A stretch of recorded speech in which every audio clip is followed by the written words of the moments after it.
Hi hello welcome to N9 media. నేను మీ journalist Srinidhi. గత 10 సంవత్సరాల కాలంలో మోదీ ప్రభుత్వం అనేక సర్వే నివేదికలను అటకెక్కించింది. కొన్నింటిని కోల్డ్ స్టోరేజ్లో పెట్టింది. అలా వాయిదా పడిన వాటిలో జనగణన ఒకటి. చిట్ట చివరిసారిగా 2011లో జనాభా లెక్కలు సేకరించారు. సాంప్రదాయం ప్రకారం ఆ తర్వాత 10 సంవత్సరాలకు అంటే 2021లో జనగణన జరపాల్సి ఉంటుంది. అయితే ఇది వివిధ కారణాలతో వాయిదా పడుతూ వస్తోంది. ఇప్పుడు ఎట్టకేలకు మోడీ ప్రభుత్వం జనగణనకు సన్నాహాలు చేస్తున్నట్టు వార్తలు వస్తున్నాయి. అదలా ఉంటే కులం, సంకీర్ణం, రాజ్యాంగం ఈ 3 అంశాలు ప్రస్తుతం మోడీ ప్రభుత్వాన్ని ఉక్కిరి బిక్కిరి చేస్తున్నాయి. దశాబ్ద కాలంలో మోదీ ప్రభుత్వం ఎలాంటి ఇబ్బందులు పడకుండా సాఫీగానే నడిచింది. కులం, సంకీర్ణం ఉచ్చులో చిక్కుకుపోలేదు. బీజేపీ పాలనలో హిందీ ప్రాంతంలో కులాధారిత పార్టీల ప్రభావం మసగబారింది. అదే సమయంలో నరేంద్ర మోడీ ప్రభావం వెలిగిపోయింది. వెనుకబడిన అట్టడుగు కులాలు బీజేపీకి కొమ్ము కాశాయి. సార్వత్రిక ఎన్నికల్లో బీజేపీ అనేక మంది ఓబీసీ అభ్యర్థులను బరిలో దింపింది. మోదీ సాక్షాత్తు ఓబీసీ ప్రధాని. అంతకు ముందు దేశానికి రాష్ట్రపతిగా వ్యవహరించినటువంటి రామ్నాథ్ కోవింద్ దళిత నేత. ప్రస్తుతం రాష్ట్రపతి ద్రౌపది ముర్ము గిరిజన మహిళ. ఈ నేపథ్యంలో కులాల ప్రాబల్యం అధికంగా ఉన్న హిందీ ప్రాంతంలో ఓబీసీలు, అట్టడుగు వర్గాలు బీజేపీకే మద్దతు ఇచ్చారు. అయితే అది నిన్నటి మాట. ఇటీవల లోక్సభ ఎన్నికల్లో ఉత్తరప్రదేశ్, రాజస్థాన్, మహారాష్ట్ర వంటి హిందీ రాష్ట్రాల్లో బీజేపీకి ఎదురు దెబ్బలు తగిలాయి. నిన్న మొన్నటి వరకు పార్టీకి అండగా ఉన్నటువంటి ఎస్సీ, బీసీ వర్గాలు ఇప్పుడు క్రమేపీ దూరం అవుతున్నాయి. ముస్లిం మైనారిటీలు సరే బీజేపీ హిందుత్వ శక్తులకు ప్రధానంగా అగ్రవర్ణాల్లోని సంపన్నుల మద్దతు మాత్రమే లభిస్తోంది. హిందువుల ఓట్లను గంపగుత్తుగా కొల్లగొట్టడానికి కాషాయ పార్టీ చేసినటువంటి ప్రయత్నాలు ఫలించటం లేదు.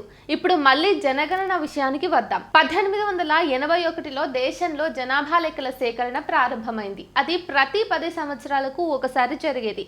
1941లో ప్రపంచ యుద్ధం కారణంగా జనగణన జరపలేదు. కోవిడ్ మహమ్మారి రెండోసారి విరుచుకుపడటంతో 2021లో జనాభా లెక్కలను సేకరించలేదు. కోవిడ్కు ముందు ఆ తర్వాత కూడా జనగణనపై ప్రభుత్వంలో ఏమాత్రమూ కదలిక కనిపించటం లేదు.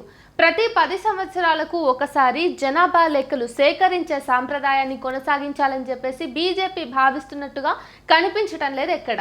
తనకు అనుకూలమైనటువంటి సమయం కోసం ఆ పార్టీ ఎదురు చూస్తోంది. మరోవైపు పార్లమెంటరీ నియోజకవర్గాల పునర్విభజనకు తదుపరి గడువు కూడా సమీపిస్తోంది.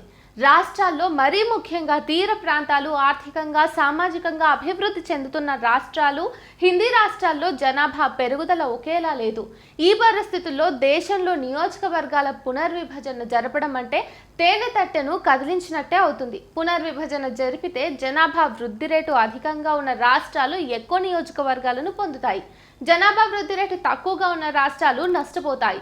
దీనివల్ల అస్థిరత ఏర్పడవచ్చు, ప్రాంతీయ శత్రుత్వాలు తలెత్తవచ్చు, ఒత్తిళ్లు పెరగవచ్చు. అందుకే కేంద్రంలో అధికారంలోకి వచ్చిన ప్రభుత్వాలు నియోజకవర్గాల పునర్విభజన జోలికి వెళ్లటం లేదు. లాటరల్ ఎంట్రీ నియామకాల వ్యవహారంలో కులాల ప్రస్తావన రావటం బీజేపీ మిత్రపక్షాలను ఆందోళనకు గురి చేస్తోంది. రిజర్వేషన్ల చుట్టూ అల్లుకున్నటువంటి గూడులో బీహార్లోని బీజేపీ మిత్రపక్షాలు రెండూ చిక్కుకుపోయాయి. వచ్చే సంవత్సరంలో జరిగే రాష్ట్ర శాసనసభ ఎన్నికల్లో ఆ పార్టీలు మనుగడ కోల్పోయే ప్రమాదం లేకపోలేదు. మహారాష్ట్రలో ఏక్నాథ్ షిండే నేతృత్వంలోని శివసేన ప్రస్తుతానికి మౌనంగానే ఉంది.